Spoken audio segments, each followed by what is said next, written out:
Tasteful ডাল ভর্তা আজকে করেছি আমি। প্রেসার কুকারের ডালটাও সিদ্ধ করে নিয়েছিলাম। সিদ্ধ করা ডাল আবার কড়াইয়ের মধ্যে ভাপে আরো ভালো করে সিদ্ধ করে নেব। এখান থেকে আমি ডাল ভর্তা যাতে সম্পূর্ণ করতে পারে এই কারণে আমি লবণটাও দিয়ে দিয়েছি আর একটা ভালো মাপের কড়াইটাও বেছে নিয়েছি। ডাল ভর্তা বলতে যে কোনো ডালই খুব টেস্টি হয়। আর আজকে আমি যে ডালটি রান্নার জন্য নিয়েছিলাম ভর্তা করার জন্য সেটি হচ্ছে অ্যাঙ্করের ডাল। অ্যাঙ্করের ডাল খুবই টেস্টি হয় আর এটা দিয়ে ডাল রান্না করলেও কিন্তু অনেক মজাদার হয়। এটা যখন গরম পানিতে দিয়ে দিয়েছি তখন আমি আরেকটু আমার প্রয়োজন মতো পেঁয়াজ কুচি, তারপর রসুন কুচি আর একটা আদা আর কাঁচামরিচ নিয়ে নেব। এগুলো প্রয়োজনীয় জিনিস আমি আগে থেকে ম্যানেজ করে রেখেছিলাম, ধুয়ে পরিষ্কার করে আর নিজের পছন্দ মতো সাইজ করে। ডাল ভর্তা যে কেউ নিজের অল্পটুকু ডাল দিয়েও শুরু করতে পারে নিজের বাসায়, নিজের রান্নাঘরে। আমার এই পদ্ধতি যে কেউ অনুসরণ করতে পারে আর টেস্টিফুল ডাল ভর্তা রেডি করতে পারে পরিবারের জন্য। আজকে আমি যখন বাচ্চার বাবাকে বললাম আমি আজকে ডাল ভর্তা করব, তখনই খুশিতে দকমক হয়ে বলল, ডাল ভর্তা করবে? দারুণ টেস্টি, তোমার হাতে ডাল ভর্তা তো তুলনাই হয় না। তাই আমি ভাবলাম আমি আমার এই প্রিয় ডাল ভর্তাটি আমার বন্ধুদের কাছেও শেয়ার করি, যাতে আমার বন্ধুরাও নিজে বাসায় ঠিক এমনি করে মজাদার ডাল ভর্তা তৈরি করে খেতে পারে। পরিবারের রুচির দিকে খেয়াল রেখে সবসময় আমি রান্নাটা করে থাকি। রান্নার পর্বটাকে আরো মজাদার আর অতুলনীয় করার জন্য আমি আরো মজাদার টেস্টিফুল রান্না উপহার দেই ওদের জন্য। ফুটন্ত গরম পানিগুলো আর ডালগুলো যখন টকবগিয়ে ফোটা শুরু করবে ঠিক তখনই আমার রেডি করা ইনস্ট্রুমেন্ট, রেডি করে রাখা পেঁয়াজ কুচি, রসুন কুচি, কাঁচামরিচ আর সামান্য একটু জিরা, এগুলো আমি দিয়ে দিব আমার ডালে। তো ইতিপূর্বে আমি প্রেসার কুকারে ডালটা সিটি দিয়ে নিয়েছিলাম, এই কারণে ডাল আমার বেশিক্ষণ আর সিদ্ধ করতে হবে না। এই সামান্য অল্প পানি দিয়ে আমি আমার ভর্তার পরিমাপটা পর্যাপ্ত পরিমাণে শেষ করতে পারবো। যেটা প্রথমে আমি দিলাম সেটা হচ্ছে করলা, উপরে ছোচাগুলো ভালো করে ছিলে নিয়ে তারপর আমি ডালের উপর দিয়ে দিয়েছি। এরপর যে জিনিসগুলো আমি রেডি করে রেখেছি সেগুলো হচ্ছে কাঁচা মরিচ গোটা গোটা, তারপর হচ্ছে পেঁয়াজ কুচি, আরও আছে সেগুলো হচ্ছে রসুন কুচি। এবার তো আমার রেডি করে রাখা যেগুলো আমি সব কিছুই দিয়েছি, এখন তো টকবগিয়ে ফুটবে খুব সুন্দর করে আমার ডালটা। ডাল সিদ্ধ করলা, অনেকে হয়তো আশ্চর্য হচ্ছেন, আশ্চর্যের কোনো কারণ নেই, এটা আমি সিদ্ধ খাবো যার কারণে আমি ডালের ভিতর দিয়ে দিই। করলা সিদ্ধ হতে বেশি সময় লাগে না আর অল্প পানিতে সিদ্ধ হয়ে যায়। আর ডাল ভর্তার পূর্বে আমি এটা আস্ত গোটা গোটা উঠিয়ে নিব। কিছু কিছু সবজি সিদ্ধ খেতে খুবই মজাদার হয়, অনেকেই খায় অনেকেই খায় না, আমি আবার খুবই পছন্দ করি। ইতিমধ্যে আমার ডালটাও সিদ্ধ হয়ে গেছে খুব সুন্দরভাবে। সম্পূর্ণ সুন্দরভাবে হওয়ার পর আমি গ্যাসটাও অফ করে দিলাম। এটার সম্পূর্ণ প্রক্রিয়া আজকে আমি চুলোর উপরই করব। এটা হচ্ছে বন্ধুদের জন্য আমার আরেকটা টিপস। ধরনের টিপস আর ট্রিক্স আপনার কাজেও লাগতে পারে, মনে রাখবেন কাজে লাগবে। গরম চুলার উপর করলে হয় কি, বাকি যেটুকু পানি লেগে থাকে সেগুলো গরম আছে আস্তে আস্তে শুকিয়ে যায়। আমি এত নিখুঁতভাবে ভর্তার জন্য ডালটা রেডি করেছি, নিচে একটু লেগে যায়নি, সুন্দরভাবে পানিটা আস্ত শুকিয়ে গেছে। একটু নাড়াচাড়া করে দেখলাম আশেপাশে একটু পানি লেগে আছে, যেগুলো গরম তাপে ধীরে ধীরে শুকিয়ে যাবে।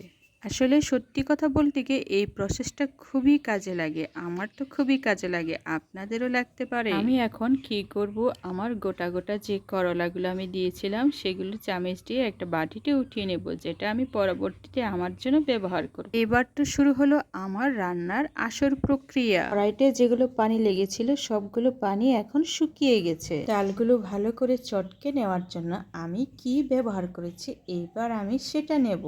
এখন এই ডাল ভর্তা আপনি যদি ইচ্ছে করেন তাহলে শিলপাটাও বেটে নিতে পারেন, আবার হাত দিয়েও চটকে নিতে পারেন। এতটাই নরম তুলতুলে হয়ে গেছে আমার ডাল সিদ্ধ। এটা হচ্ছে বাঁশের না, এটা কাঠের একটা পোটা, আর এটা দিয়ে খুব নরম ভাবে আমি আমার ডালটা চুলোর উপর গুঁড়ো করে নিচ্ছি। আসলে সত্যি কথা বলতে কি এই প্রক্রিয়াটা কিন্তু খুবই মজাদার আর চমৎকার একটা প্রক্রিয়া। খুব একটা শক্তি প্রয়োগ করতে হচ্ছে না, আলতো একটু থেতলে নিচ্ছি আর তাতেই সবকিছু আমার গুঁড়ো গুঁড়ো হয়ে যাচ্ছে। ফিনিশিংটা খুব সুন্দর হচ্ছে। আপনার যদি ইচ্ছে হয় আপনিও এই প্রক্রিয়াটি ব্যবহার করতে পারেন আপনার বাসায়। আবার বাসাতে ডাল ওঠানোর জন্য গোল ধরনের চামিচ থাকে, ওই চামিচও ব্যবহার করা যায়। আর খুব ভালো করে মিহি করে এই ভর্তাটা মাখানোর জন্য স্টিলের গ্লাসের পিছনের অংশটাও ব্যবহার করা যায়। আমার সব থেকে সহজ মনে হয়েছে এই প্রক্রিয়াটি, কারণ স্টিলের গ্লাসটাও গরম হয়ে যাবে কিংবা চামচটাও এত শক্তি প্রয়োগ করতে হবে না, আর এটা হচ্ছে ধরতে সুবিধে। তার কাছে যে জিনিসটা যতটা সহজ মনে হয় ততটা সহজভাবে করে নিলেই ভালো। আমার কাছে এই প্রক্রিয়াটা খুবই চমৎকার মনে হয়েছে।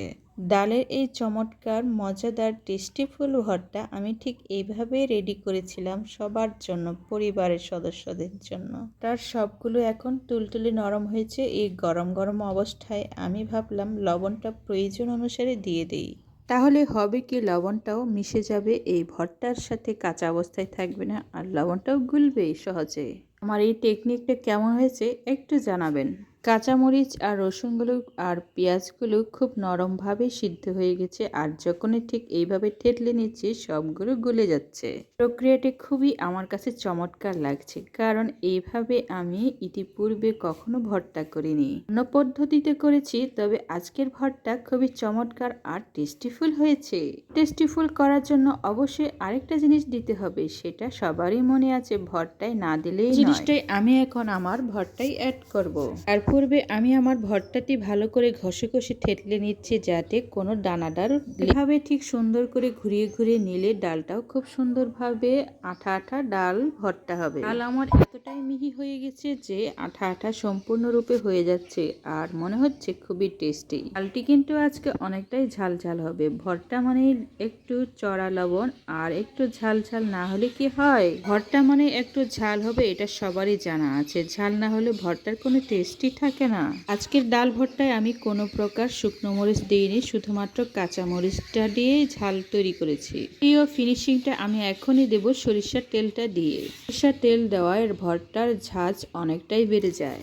ডাল ভর্তার টেস্টটা আরও আমার দ্বিগুণ থেকে দ্বিগুণ হয়ে গেল। তাই যদি সরিষার তেল নাই দেই তাহলে ভর্তার টেস্ট কেমন করে আরও বৃদ্ধি পাবে। সরিষার তেলটা দিয়ে দেওয়ার পর আমি আবার কাঠের পোটা দিয়ে আবার ঘষে ঘষে তেলটা ভালো করে ফিনিশিং করে নিচ্ছি। ভর্তার সব অংশে সরিষার তেলটা ভালো করে ফিনিশিং আর মিক্সটা যাতে সুন্দর হয়, এই কারণে খুব ঘষে ঘষে আমি ভর্তাটা তৈরি করি। ডালের আসল টেস্ট আমার তৈরি হয়ে যাচ্ছে খুবই মজাদার ভাবে, খুবই টেস্টি ভাবে। এই মজাদার ডাল ভর্তা ভাত দিয়ে, গরম ভাত দিয়ে খেতে খুবই মজা হয়।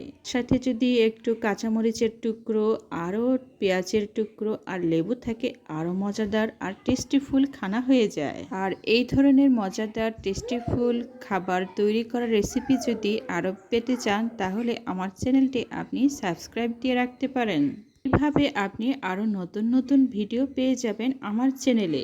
আমাকে জিজ্ঞেস করেন আপনি টেস্টিফুল এত ডাল ভর্তা করেন কিভাবে, তার মানে আমার পাড়া প্রতিবেশীরা, তাদেরকে বলবো যদি ইচ্ছে হয় তাহলে আমার চ্যানেলে এসে এমন রেসিপিটা আপনি নিজেও ঘরে তৈরি করে নিতে পারেন। সুন্দর বাটিতে আমি আমার ভর্তাগুলো উঠিয়ে নিলাম, আর রেডি হয়ে গেল আমার মজাদার টেস্টিফুল ডাল ভর্তা। আমার এই ভিডিওটি যারা শুরু থেকে শেষ পর্যন্ত দেখেছেন তাদের প্রত্যেকে অনেক অনেক ধন্যবাদ আমার টপ্পু কবি চ্যানেল থেকে।